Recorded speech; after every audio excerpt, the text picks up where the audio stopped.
So 2020 has been a rough year for a multitude of reasons. It's affected the gaming industry in various ways, but no company seemed more severely impacted than Nintendo. As this year we went months without any new major announcements, as well as sometimes being in this super awkward place where we went a while without knowing what the next big release was going to be or when it was coming. But we have seen more releases get announced towards the later parts of 2020, and I feel pretty safe at this point assuming we know what's in store for the rest of at least this year. We're pretty deep into October. I don't see any big announcements coming at this point that are slated to actually release by the end of this year. I mean, it's possible, but I highly doubt it even with how crazy the announcements have been with Nintendo this year. So I want to discuss how Nintendo has navigated the rough waters of 2020 and if they've been pulling strong enough of a comeback to salvage this thing, to close it out. The year definitely started off very slow, not much in the first couple months, but in March, we got what may go down as the most well-timed release in the history of video games. And after being delayed, mind you, I don't know if any game delay will actually ever end up working out better than this one. Animal Crossing New Horizons quickly became one of the most successful Nintendo games ever, really.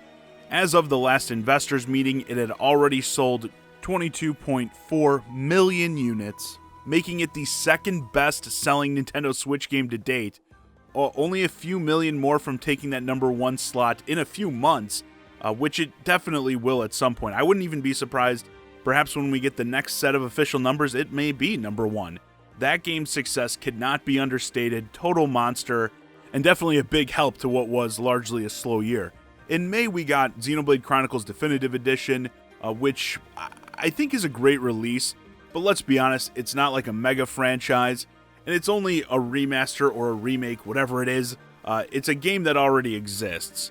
So while it's something I'd still consider major enough to mention, definitely not on the level of the bigger franchises. Again, a great game, totally encourage people to play it, but not that big. And during this time, we were in that weird sort of place that I mentioned at the beginning, where it's like, we didn't know what the next big game release was or when it was coming. I mean, seriously, we only knew like things like Breath of the Wild 2 and Metroid Prime 4 were in development. Nothing more concrete than games that have like some brief teasers. That's not good enough. That kills hype among your community, and I'm going to talk about that a little bit more later. But then we did get Paper Mario and the Origami King, which was announced and released in a very short window. Solid game, I liked it myself, but still not a core Mario game. And I'm not just pointing these things out to jab at the games. I'm going to talk a little bit more about that too. And then as soon as that game came out, more of the silence and no info on future games. Really until we started to get this late game turnaround. Pretty substantial, I gotta say. The Mario Anniversary event that brought us the announcement of the Mario 3D All-Stars collection that released in September is really the start, I guess, of the bigger turnaround for me. I've made it no secret that while I like the games themselves, I do think as a collection, this was an incredibly weak release, especially for $60. But let's be honest, this is core Mario platforming, some of the finest that has ever been released. Even if the games are older and not much has been done to polish them up, I'm sure it's selling great, especially after Nintendo played the whole weird fear card with, oh, it's gonna go away even on the eShop next March. So stupid. And coming up, we have Pikmin 3, phenomenal game in my opinion, but extremely niche. I do hope people check it out on the Switch. In terms of straight up quality, I'll tell you guys right now, Pikmin 3 may be the highest quality game Nintendo puts out this year. And yes, I'm counting Xenoblade Chronicles Definitive Edition and the individual 3D Mario releases. I would put this game right up there with the likes of Mario Galaxy and Xenoblade. It's that good in my opinion. So like I said, I know it's a more niche game, and many of you may be looking at it like, I don't know if this is for me. Definitely play the demo, because the demo's free, guys. So this is a release I really hope does better than it does in the past, but if history tells us anything, probably not going to set the world on fire. And then we got Hyrule Warriors coming as the big title to close us out now in November. Actually, I don't know how much I've really discussed this one in other videos at this point, but I do want to stress it's so smart, in my opinion, what they're doing with it. making it essentially a prequel to Breath of the Wild, whoever made that decision to tie it directly into the Breath of the Wild lore needs a raise, needs to be promoted, whatever. I will predict right now you probably sold at least twice as many copies of this game as you would if it was more of just a direct sequel to the original Hyrule Warriors. I think most are going to buy this for the setting and the lore elements alone. But still, will that be enough? It's still a hack and slash, essentially, this gameplay style, and think it works for sort of a very fan-servicey game like this. I mean, being able to run around as Zelda with her little tablet and just mow down waves of enemies, it's stupid fun. And speaking of, now we know that Breath of the Wild Zelda is into researching as well as fighting. Imagine that, Sakurai. I'm not trying to say it's my favorite gameplay style or anything, but yeah, like I said, mindless fun, and I think it really works in a fan service environment like this where people are just going to want to play as all these various characters from the game and go around beating ass. But this is, again, another spin-off. So, and that's kind of why I keep making these little jabs at these games. When you go through the big releases we've gotten and are still set to get this year, my issue is I think the lineup is too reliant on either re-releases of past games.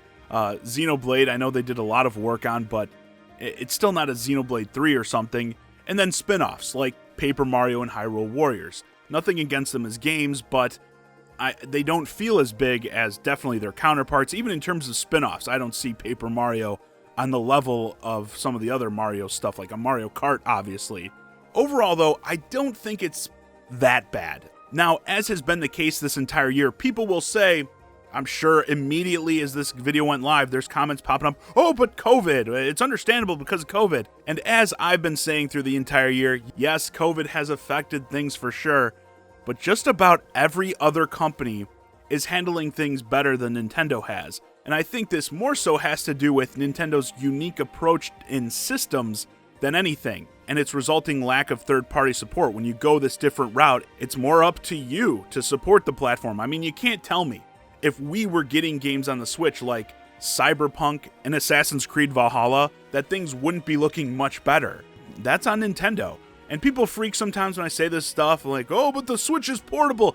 Yes, I love the portability in that, but as always, there's a cost to going that different route. Fanboys, I'm sorry, not everything Nintendo does is perfect. Part of the result of that is not getting all that third-party support. And I think it's way more noticeable this year than it has been in most. And before I close this out, since I am talking a lot about hype, Nintendo thankfully has an ace up their sleeves in the hype department that I actually commend them greatly in how they've paced it out and created excitement among the fan base this year and for several years now. And that's, of course, Smash Brothers and their DLC rosters. Just seeing the excitement that was being generated during the reveals for the first Fighter Pass, I was saying they'd be completely nuts to stop there and not do a second one. And I hope they still don't stop after this. I would do a third one after seeing how the second one has been being received. Obviously, this is a cash cow. Lots of people bought the game. Lots of people buy the DLC because it's actually DLC that's worth the price. A rare sight these days. We've gotten some great additions this year. Byleth right at the beginning. Finally, some Fire Emblem representation. That franchise really just doesn't get the love it deserves in Smash. Min Min from the extremely popular fighting series ARMS. Pretty sure there were at least 8 people probably playing that game last night. Okay, she actually is a really unique fighter. And of course, the man, the myth, the legend, Steve from that little indie game called Minecraft. Smash is, to me, the prototype on how to manage and build hype. People are more excited for news on that game, a game that's been out for a couple years now, than most of the actual games that released this year. Thank God for Sakurai and the Smash team. Their shoulders must get tired from carrying this company so hard through these tough times. Their game came out in freaking, again, 2018, and they're still using it as a centerpiece. So overall, I think Nintendo has done some good things this year for sure, but it's overall felt pretty weak, mismanaged, I would say, with some of these announcements. But, and I keep saying this, I think they're setting up 2021 to be a mega year. I think we may be in store for the Switch's biggest year yet.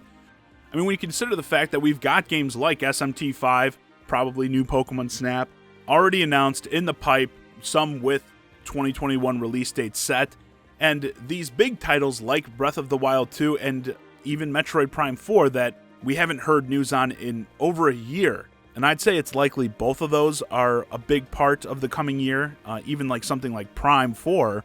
I wouldn't say necessarily Prime 4 has to come out next year, but a Prime trilogy maybe to pump it up. And we may even be in store for some new hardware next year, which could bring a bigger level of third-party support. So there's lots of possibilities, lots of rumors, potential swirling around for 2021. I think it's going to be a great year. But let's not get too ahead of ourselves. I'm going to cut the video off here. So with that, this video's a wrap. Let me know your thoughts on the Nintendo recovery efforts towards the end of 2020 in the comments. Has Nintendo, in your eyes, been doing enough to salvage 2020? What have been the highlights for you? And I guess, yeah, how do you think things are looking as we head towards 2021? Hey guys, I hope you enjoyed this discussion of whether or not Nintendo's doing enough to salvage 2020. If you're new to the channel, please consider subscribing, and if you want to keep the conversation going, hit me up on Twitter, @JohnnyZakari, and join my Discord, ChiGuy and Friends, link to both in the description below. And as always, thanks for watching.